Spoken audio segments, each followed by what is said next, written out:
불교의 보살을 이야기할 때 많은 분들이 가장 먼저 관세음 보살을 떠올리실 겁니다. 이 점에 대해서는 이견이 없으리라 생각합니다. 하지만 제가 이어서 관세음 보살을 떠올릴 때 가장 먼저 생각나는 주문이 무엇이냐고 묻는다면 이 질문에는 아마 다른 답들이 나올 것입니다. 어떤 분들은 대비주라고 할 것이고 어떤 분들은 육자대명주를 언급할 수도 있습니다. 이 두 가지 답은 모두 맞습니다. 대비주는 한전 불교계에서 가장 널리 유포된 관세음보살과 관련된 주문이라고 할 수 있고, 육자대명주는 티베트 불교계에서 가장 널리 유포된 관세음보살과 관련된 주문입니다. 한전 불교계에서는 대비주가 매일 아침 예불 시간에 반드시 염송하는 주문 중 하나이고, 티베트 지역에서는 기본적으로 어린아이가 엄마를 부를 때쯤이면 이미 육자대명주를 염송할 수 있습니다. 이 두 주문 모두 관세음보살의 한량없는 대자대비와 가피를 담고 있습니다. 오늘 제가 여러분과 나누고 싶은 이야기는 한지에서 가장 널리 유포된 대비주에 관한 것입니다. 이 주문은 평범해 보이지만 비범한 힘을 가지고 있으며 한지에서의 그 위상은 매우 중요합니다. 거의 모든 사찰의 아침 예불이나 불교 염송집을 읽어보셨다면 대비주가 필수적인 부분임을 아실 겁니다. 하지만 여러분은 왜 조사들이 이 비교적 긴 주문을 모든 사찰의 아침 수행에 넣었는지 생각해 보셨나요? 이 주문은 읽기가 쉽지 않고 뒤에 나오는 십소주에 비해 길이가 현저히 길며 심지어 많은 사람들에게는 더듬거리며 읽힐 정도입니다. 왜 대비주가 한전 불교계에서 이토록 숭고한 지위를 차지하고 있을까요? 출가 수행자뿐만 아니라 많은 제가 신도들도 이를 일상 수행으로 삼고 있으며 심지어 많은 신도들이 전문을 암송할 수 있습니다. 어떤 사람들은 대비주의 공덕이 매우 크다고 말할 것입니다. 복덕을 쌓을 수 있고 죄업을 소멸할 수 있으며 재앙을 없애고 어려움에서 벗어날 수 있으며 84,000가지 병을 치유할 수 있고 악도에 떨어지지 않으며 우리의 현실적인 소원을 만족시킬 수 있다고 말입니다. 안에는 실제로 대비주의 이러한 기능들이 많이 설해져 있지만 이러한 공덕들은 많은 다른 주문, 경전, 심지어 다른 부처님과 보살님의 명회도 있습니다. 그렇다면 왜 유독 대비주만이 한전 불교계에서 이토록 숭고한 지위를 차지하고 있을까요? 이 질문에 대한 답은 대비주가 탄생한 그 오래된 이야기 속에 의글자 행간에 그리고 관세음보살의 전생 인연 속에 숨겨져 있습니다. 이 특별한 연기는 관세음보살의 전생 인연과 그의 진실한 내력과 관련되어 있습니다. 이것이 바로 대비주가 한지에 널리 유포되고 숭고한 지위를 갖게 된 중요한 이유입니다. 이제 우리 함께 대비주의 신비로운 베일을 벗기고 그 특별한 연기를 탐구하며 관세음보살의 진실한 모습과 그의 전생 인연이 과연 무엇이었는지 알아보도록 하겠습니다.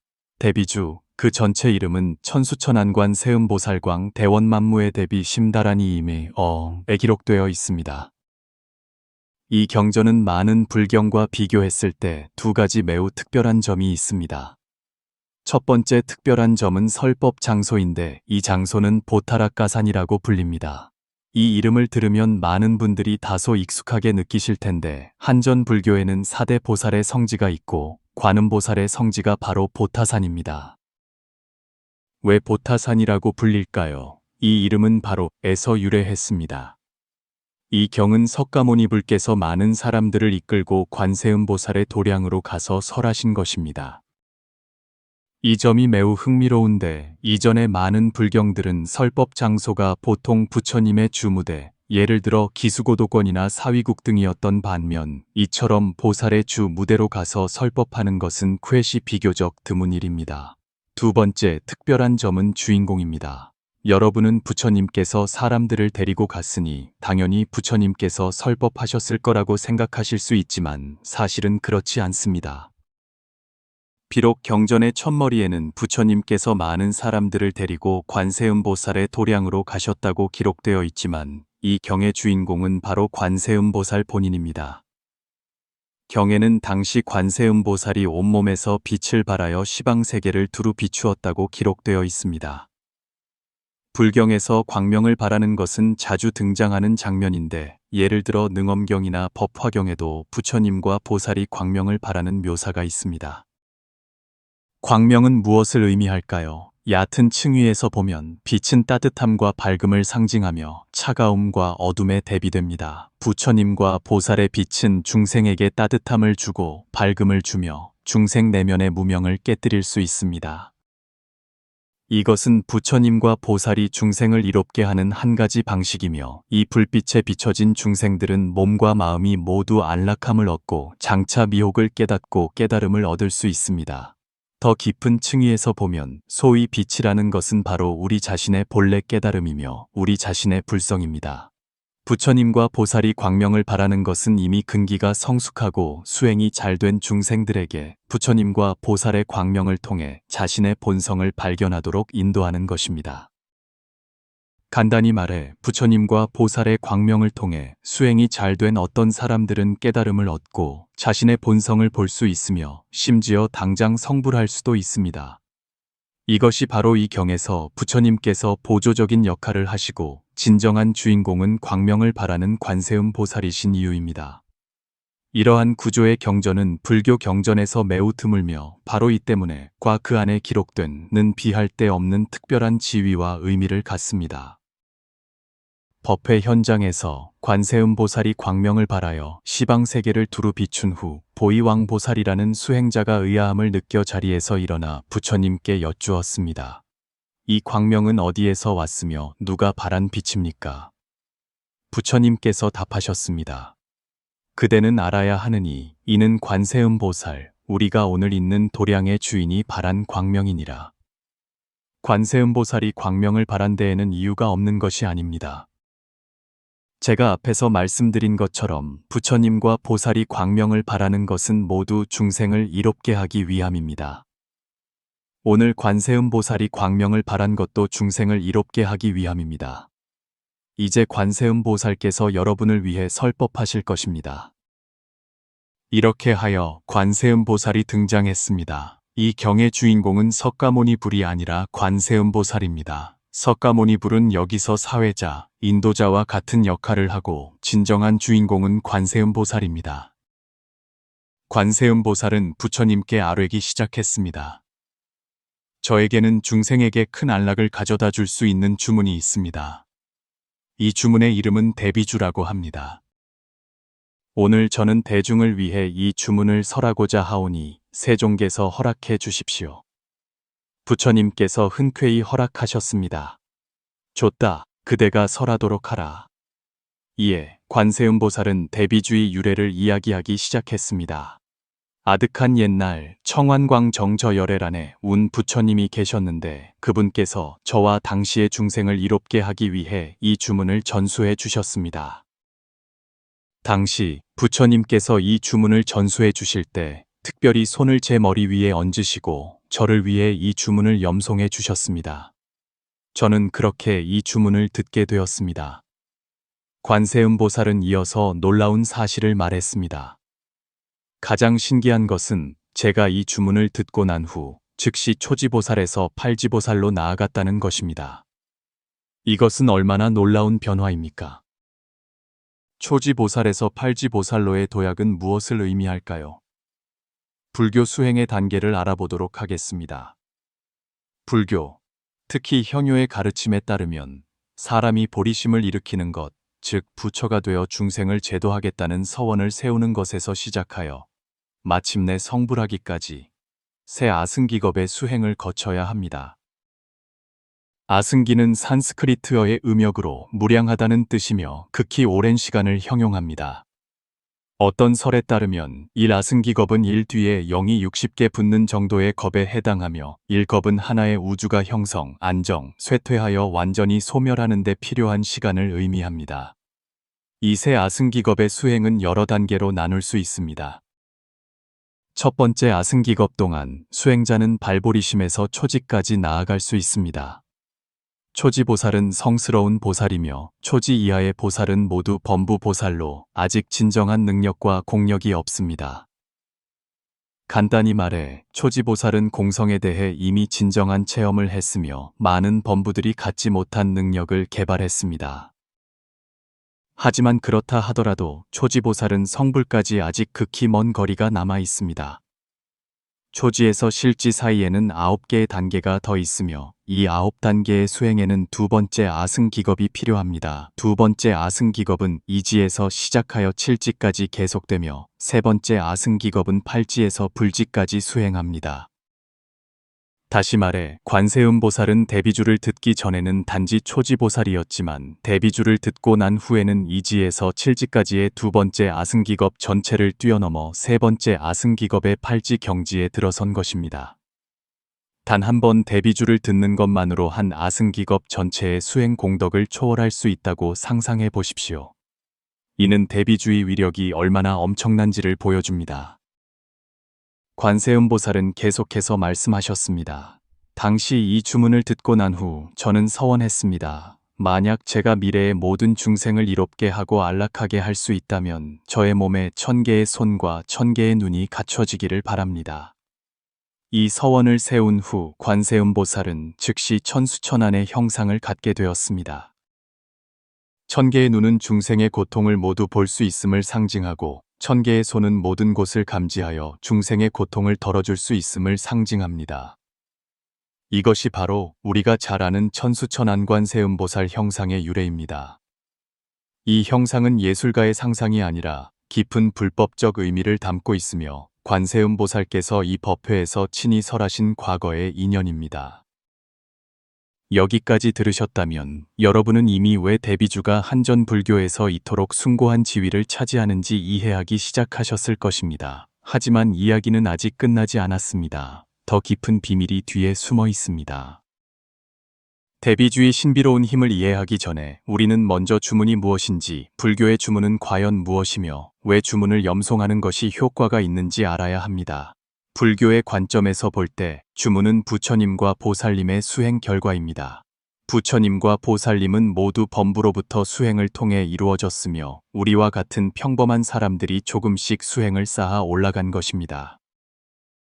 평범한 사람으로서 우리는 몸과 입과 뜻의 삼업을 가지고 있습니다. 수행하여 성불할 때 이 삼업은 변화합니다.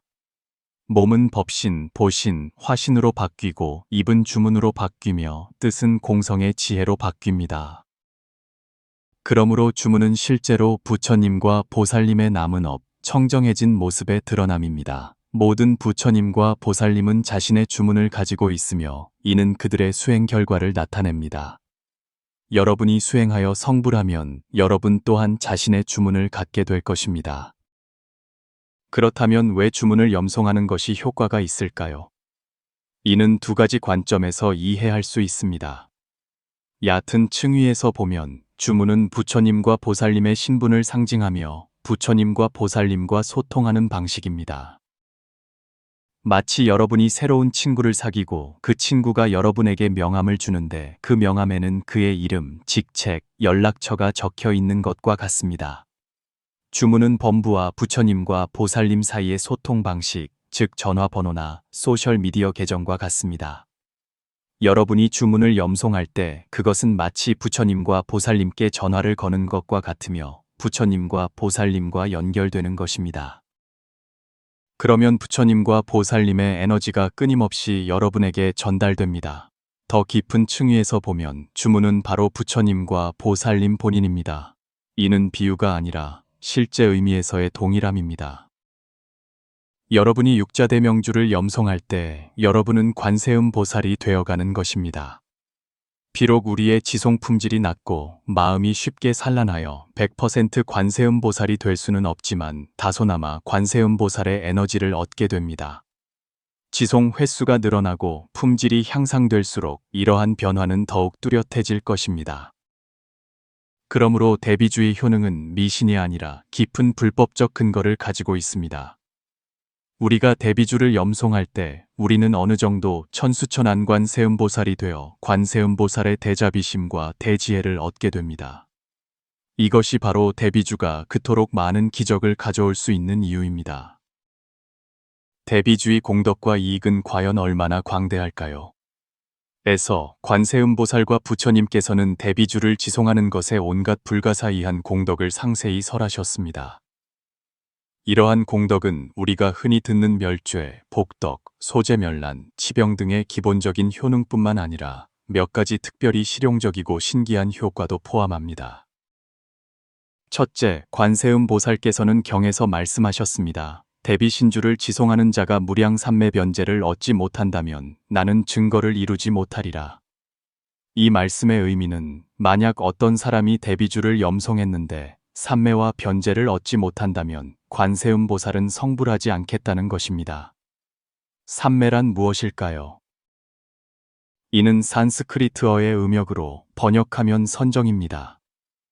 선정은 내면의 안정과 집중력을 의미하며 현대어로 말하면 사람이 마음이 평온하고 침착하여 당황하지 않고 온갖 상황에 침착하게 대처할 수 있는 것입니다. 변제는 막힘없이 말을 잘하는 능력입니다. 현대 사회에서 이 두 가지 능력은 모두 매우 중요합니다. 집중력이 강한 사람은 내적 소모가 없고 갈등하지 않으며 불안해하지 않습니다. 이것은 많은 현대인들이 부족한 점입니다. 반면 뛰어난 말솜씨는 귀중한 자산입니다. 직장 생활, 대인 관계, 공공연설 등 어디에서나 큰 역할을 할 수 있습니다. 관세음 보살께서는 대비주를 지송하는 사람은 반드시 이 두 가지 능력을 얻을 것이라고 약속하셨습니다. 둘째, 대비주는 지송하는 사람이 15가지 좋지 않은 죽음을 피하도록 도와줍니다. 인생을 살다 보면 누구나 끝을 향해 나아가지만 모두 자신의 마지막이 품위 있고 평안하기를 바라며 횡사, 급사, 고통스러운 죽음을 겪지 않기를 바랍니다. 대비주를 지송하는 사람은 다음 15가지 좋지 않은 죽음을 피할 수 있습니다. 굶어 죽지 않고 형벌로 맞아 죽지 않으며 원수에게 해를 입어 죽지 않고 전쟁터에서 전사하지 않으며 맹수에게 해를 입지 않고 독충에게 해를 입지 않으며 수재나 화재로 죽지 않고 독약에 중독되어 죽지 않으며 요술에 의해 해를 입어 죽지 않고 정신병 발작으로 죽지 않으며 높은 곳에서 떨어져 죽지 않습니다. 이는 현대 사회에서 특히 중요합니다. 예를 들어 비행기를 탈 때 악인의 저주로 죽지 않고 사악한 귀신에게 해를 입지 않으며 악병에 걸려 죽지 않으며 자살하지 않습니다. 이 15가지 좋지 않은 죽음은 인간이 겪을 수 있는 온갖 불행한 결말을 포괄하며 대비주를 지송하는 사람은 이것들을 피하고 좋은 죽음을 맞이하며 심지어 정퇴 왕생할 수도 있습니다. 더욱 신기한 것은 대비주를 지송하는 것은 좋지 않은 죽음을 피할 수 있을 뿐만 아니라 15가지 좋은 삶을 얻을 수도 있다는 것입니다. 소위 좋은 삶이란 현생이나 내세에서 얻을 수 있는 좋은 삶의 상태를 의미합니다. 이 15가지 좋은 삶은 다음과 같습니다. 우호적인 정부가 있는 나라에 태어나고 자연 조건과 사회 문화가 모두 좋은 곳에 태어나며 평화롭고 번영하는 시대에 태어나고 좋은 친구와 선지식을 만나며 몸이 건강하고 불구자가 되지 않으며 수행하는 마음이 순수하고 성숙하며 중대한 악업을 저지르지 않고 친척과 친구 관계가 원만하며 재물이 풍족하고 다른 사람들에게 존경을 받으며 재정적으로 안전하여 강탈당하지 않고 소원이 만족되며 호법신의 보호를 받고 불법이 있는 곳에 가서 심오한 불법을 듣고 이해할 수 있습니다. 이 15가지 좋은 삶은 세간의 복과 출세간의 성취를 모두 포괄하며 대비주를 지송하는 사람이 얻을 수 있는 실제적인 이익입니다. 이러한 일반적인 공덕 외에도 대비주는 몇 가지 특별하고 신기한 효능이 있습니다. 예를 들어 귀신을 항복시킬 수 있습니다.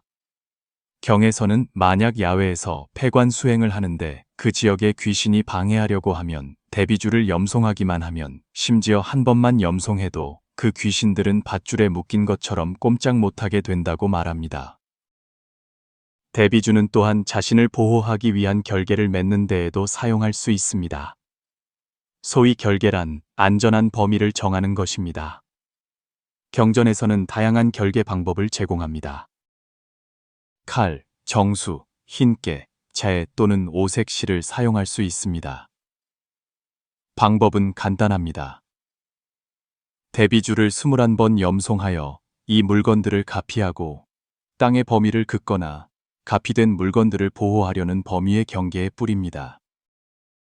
이렇게 하면 해로운 힘이 이 범위 안으로 들어올 수 없게 되고 안에 있는 사람들은 보호받을 수 있습니다. 더욱 불가사의한 것은 대비주를 지송하는 것은 무의식적으로 다른 중생을 이롭게 할 수도 있다는 것입니다. 경에서는 대비주를 지송하는 사람이 강이나 호수바다에서 목욕하면 그 지역의 수생 중생, 즉 물고기, 새우 등이 업장을 소멸하고 장래의 정토에 왕생할 수 있다고 말합니다. 비록 현대인들은 자연 수역에서 자주 목욕하지 않지만 집에서 목욕하더라도 몸에서 흘러나온 물이 하수도로 들어가면 그 안에 유형무형 중생들이 모두 업장 소멸과 정토 왕생의 이익을 얻을 수 있습니다. 심지어 대비주를 지송하는 사람이 길을 걸을 때 바람이 몸을 스쳐 아래쪽으로 불어가면 그 바람에 닿은 중생들도 업장을 소멸하고 장래의 사막도에 떨어지지 않으며 자주 부처님 앞에 태어날 기회를 얻게 됩니다. 이러한 공덕은 너무나 신기하여 믿기 어려울 수도 있지만 불교의 세계관에서는 모든 중생이 서로 연결되어 있으며 지송의 에너지는 다양한 방식을 통해 다른 중생에게 전달될 수 있다는 것은 완전히 합리적입니다. 여기까지 들으시면 아마 이런 의문이 드실 겁니다. 앞에서 관세음보살께서 대비주를 지송하는 사람이 삼매 변제를 얻지 못하면 정각을 이루지 못하겠다고, 즉 성불하지 않겠다고 말씀하셨는데 관세음보살은 본래 보살이시며 아직 성불하지 못하셨으니 이 약속은 어떻게 지켜질 수 있을까요? 이것은 관세음보살의 진정한 신분에 관한 더 깊은 비밀로 이어집니다. 후반부에서 석가모니불께서는 친히 밝히셨습니다. 선남자여, 관세음보살은 불가사의한 위신력을 가지고 있으며 과거 무량겁 전에 이미 성불하였으니 그 부처님의 명호는 정법명열애이니라. 부처님께서는 계속해서 설명하셨습니다.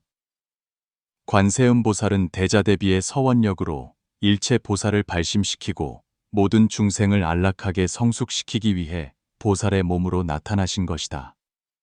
이는 놀라운 계시입니다. 우리가 잘 아는 관세음보살은 사실 정법명열애라는 고대 부처님이셨던 것입니다. 그분은 대자비심으로 보살의 형상으로 화현하여 중생을 교화하신 것입니다. 관세음보살은 그의 한 화신, 즉 나타내심일 뿐이며 그의 본래 모습은 부처님, 즉 정법명열애이십니다. 이렇게 되면 관세음보살의 약속은 더욱 깊은 보장을 갖게 됩니다. 그는 이미 부처님이시므로 정각을 이루지 못하겠다는 약속은 실제로 우리에게 대비주를 지송하면 반드시 삼매변제를 얻을 수 있다는 것을 알려주는 것입니다. 이는 명백한 사실입니다. 이 비밀은 또한 왜 대비주가 그토록 수승하고 공덕이 그토록 광대한지를 더욱 잘 설명해 줍니다. 그것은 단지 보살의 주문일 뿐만 아니라 부처님의 주문이며 이미 원만히 성취하신 정법명열애의 주문이기 때문입니다. 이것이 바로 대비주를 지송하는 것이 관세음보살을 초지에서 단번에 팔지로 뛰어넘게 할 수 있었던 이유입니다. 왜냐하면 이 주문 자체에 부처님의 모든 지혜와 자비가 담겨 있기 때문입니다. 대비주의 마지막 중요한 공덕이자 본 채널에서 꾸준히 다루는 주제는 정토왕생입니다. 많은 분들이 정토왕생을 구하려면 아미타불을 염불해야 한다고 생각하실 수 있으며 대비주 염송은 정토왕생과 직접적인 관련이 없어 보일 수도 있습니다. 하지만 실제로 에서 관세음보살과 석가모니불께서는 대비주와 관세음보살 명호를 함께 지송하면 서방극락세계에 왕생할 수 있다고 분명히 말씀하셨습니다. 대비주와 서방정토 왕생의 관계는 우리가 깊이 탐구해야 할 중요한 주제입니다. 의 첫 부분에서 관세음보살께서는 분명히 말씀하셨습니다. 세존이시여, 만약 어떤 인간이나 천인이 대비주를 지송하는 자가 임종할 때 시방의 모든 부처님께서 오셔서 손을 내미실 것이며 어떤 불국토에 태어나고자 하든 원하는 대로 모두 왕생할 수 있을 것입니다. 이 말씀의 의미는 매우 분명합니다. 대비주를 지송하는 사람은 임종할 때 시방의 모든 부처님께서 그에게 손을 내미실 것이며 어느 불국정토에 왕생하고 싶든지 원하는 대로 왕생할 수 있다는 것입니다. 이는 마치 여러분이 동시에 10군데의 최고 기업에 이력서를 제출했는데 그 10군데 기업 모두에서 여러분에게 초청장을 보낸 것과 같아서 여러분은 자유롭게 어디든 선택하여 갈 수 있는 것과 같습니다. 관세음보살께서는 또한 다음과 같은 약속을 하셨습니다. 대비신주를 지송하는 자가 모든 부처님의 나라에 태어나지 못한다면 나는 증거를 이루지 못하리라. 이는 대비주를 지송하는 사람이 불국정토에 왕생하지 못한다면 관세음보살은 성불하지 않겠다는 의미입니다. 그리고 우리는 앞에서 관세음보살이 사실 정법명렬해이시며 이미 성불하셨다는 것을 알았습니다. 그러므로 이 약속은 절대적으로 신뢰할 수 있으며 대비주를 지송하는 사람은 반드시 불국정토에 왕생할 수 있습니다. 더욱 명확하게는 경전 후반부에서 석가모니불께서 친히 말씀하셨습니다. 그대들 대중의 모든 보살, 마하살, 범천, 사천왕, 천룡, 귀신들은 모두 공경해야 하며 경멸하는 마음을 내지 말라. 모든 인간과 천인은 항상 공양해야 하며 오로지 명호를 외우라. 주목하십시오. 여기서 언급하는 명호는 관세음보살의 명호입니다. 덕이 무량하고 복이 무량하며 죄를 소멸하고 목숨을 마치면 아미타불의 나라에 왕생하리라.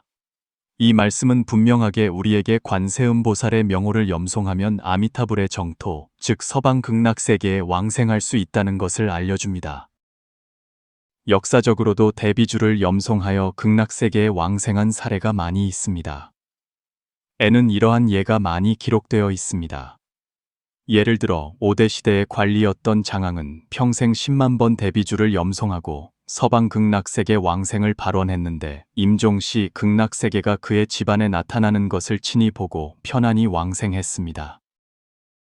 이러한 경전적 증거와 역사적 사례는 서방 극락세계 왕생을 원하는 수행자들에게 안심하고 아미타불 연불과 함께 대비주를 염송할 수 있다는 것을 보여줍니다. 이 두 가지 수행 방법은 서로 충돌하지 않을 뿐만 아니라 오히려 상호 보완하여 여러분의 서방 극락세계 왕생에 이중의 보장을 제공할 수 있습니다. 한전 불교계에서는 아미타불 연불과 대비주 염송을 결합하여 수행하고 서방 극락세계에 왕생한 사례가 매우 많습니다. 이러한 수행 방식은 현세의 이익을 얻을 수 있을 뿐만 아니라 미래의 왕생까지 보장해주는 그야말로 일거양득의 수행법이라고 할 수 있습니다. 또한 주목할 만한 점은 대비주는 한지의 중생들과 매우 깊은 인연을 맺고 있다는 것입니다. 이것이 대비주가 한지에서 널리 유포될 수 있었던 중요한 이유일 수 있습니다.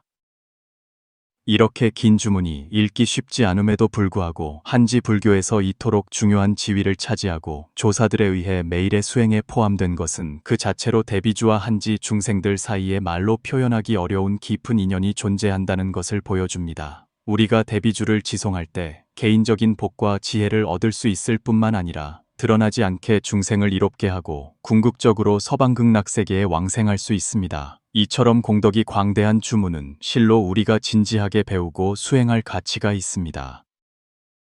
대비주의 수승한 공덕과 심오한 의미를 이해한 후 많은 분들이 현대 생활에서 어떻게 대비주를 올바르게 수행하여 그 효력을 제대로 발휘할 수 있을지 궁금해 하실 것입니다. 첫째, 대비주를 지송하는데 특별히 복잡한 의식이나 까다로운 조건이 필요한 것은 아닙니다. 제가 신도든 직장인이든 누구나 대비주를 일상생활에 통합할 수 있습니다. 가장 간단한 방법은 매일 정해진 시간에 염송하는 것입니다. 예를 들어 아침에 일어나서나 밤에 잠들기 전에 말입니다. 여건이 허락된다면 간단한 불단을 마련하고 향과 초를 켜고 불상을 향해 염송하면 마음이 더욱 집중되고 공경스러워질 수 있습니다. 하지만 이러한 여건이 없더라도 어느 친근한 곳에서든 공경하는 마음만 있다면 대비주를 지송할 수 있습니다.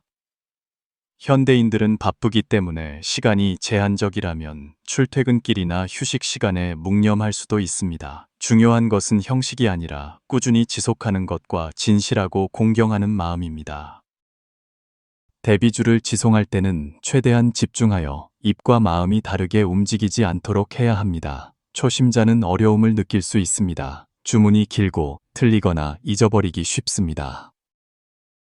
이때는 염주를 이용하여 횟수를 세거나 녹음이나 영상을 따라 함께 염송하면서 점차 익숙해질 수 있습니다. 지송 횟수가 늘어날수록 자연스럽게 더욱 능숙해질 것입니다. 현대인들에게는 대비주의 몇 가지 특별한 공덕이 특히 실용적입니다. 예를 들어 삼매, 정력, 변제, 구변의 공덕을 얻는 것은 스트레스와 정보 과잉의 시대에 우리가 내면의 평온과 명료함을 유지하고 동시에 소통 능력을 향상시키는 데 큰 도움이 됩니다. 이는 직장 생활과 대인 관계 모두에 막대한 도움을 줍니다. 또한 대비주가 산이나 나무, 벼랑에서 떨어져 죽지 않는 공덕은 현대인이 자주 이용하는 비행기, 고속철도 등의 안전에 특별한 보장을 제공합니다. 중대한 결정이나 전환점에 직면했을 때 대비주를 지송하는 것은 잠재적인 위험과 함정을 피하는 데 도움이 될 수 있습니다. 이 외에도 대비주는 우리를 좋은 친구와 만나게 해주고 재앙을 피하게 해주는 공덕이 있어 현대 사회의 복잡한 인간관계 속에서 더욱 귀중합니다. 그리고 소원을 모두 만족시켜주는 공덕은 우리가 정당한 소원과 목표를 실현하고 사업과 생활의 발전을 돕습니다. 주목할 만한 점은 대비주를 지송하는 것은 단지 개인적인 이익을 위한 것만이 아니라 드러나지 않게 중생을 이롭게 하는 수행이라는 것입니다. 우리가 목욕할 때, 심지어 길을 걸을 때조차도 대비주의 힘을 통해 주변의 유정 중생을 이롭게 할 수 있습니다. 이러한 보답을 바라지 않는 헌신은 바로 보리심을 키우는 중요한 방법입니다. 마지막으로 여러분이 현세의 복과 안락을 위해서든 미래의 서방극락세계의 왕생을 위해서든 대비주를 지송하는 것은 직접적이고 효과적인 수행의 길입니다. 믿음을 가지고 꾸준히 지속한다면 대비주의 불가사의한 공덕은 반드시 여러분의 삶에 나타날 것입니다. 여기까지 우리는 대비주의 신비로운 베일의 한 자락을 걷어내고 그 기원, 의미, 그리고 불가사의한 공덕을 탐구했습니다. 이것은 단지 하나의 주문 이야기가 아니라 자비, 지혜, 그리고 해탈에 관한 계시입니다. 대비주는 청관광정저열애의 전수를 통해 실로 정법명열애이신 관세음 보살을 거쳐 우리에게 전해진 무량한 시간과 공간을 초월하는 귀중한 선물입니다. 그것은 부처님과 보살님의 대자대비를 담고 있으며 무한한 지혜와 힘을 내포하고 있습니다. 우리가 대비주를 지송할 때 우리는 단지 관세음 보살과 연결되는 것뿐만 아니라 어떤 의미에서는 관세음 보살의 일부가 되어가는 것입니다. 이러한 됨됨이는 형식적인 모방이 아니라 내면 본질의 회귀이며 우리 본래 갖춘 불성으로 대자대비의 본심으로 돌아가는 것입니다. 한전 불교의 토양에서 대비주는 이토록 굳건하게 자라났고 대대로 승려와 속인들에 의해 끊임없이 이어져 왔습니다. 이것은 우연이 아니라 이 땅의 중생들과 특별한 인연이 있기 때문입니다. 마치 모든 꽃이 피어나기에 적합한 토양을 찾듯이 대비주는 한지라는 비옥한 땅을 찾아 수많은 중생들에게 광명과 희망을 가져다 주었습니다. 여러분이 불교 신자이든 불법에 관심 있는 탐구자이든 현세의 안락을 위해서든 정토 왕생을 위해서든 대비주는 여러분에게 힘과 지침을 제공할 수 있습니다. 그것은 업장을 소멸하고 복과 지혜를 증장시킬 뿐만 아니라 복잡하고 혼란스러운 현대 생활 속에서 내면의 평온과 명료함을 유지하도록 도와줍니다.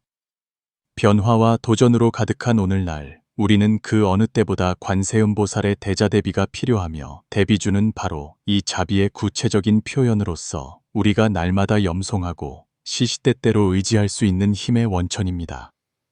저는 이번 공유를 하나의 질문으로 마무리하고 싶습니다. 여러분이 대비주를 염송할 때 그 시공간을 초월하는 자비의 힘을 느낄 수 있습니까?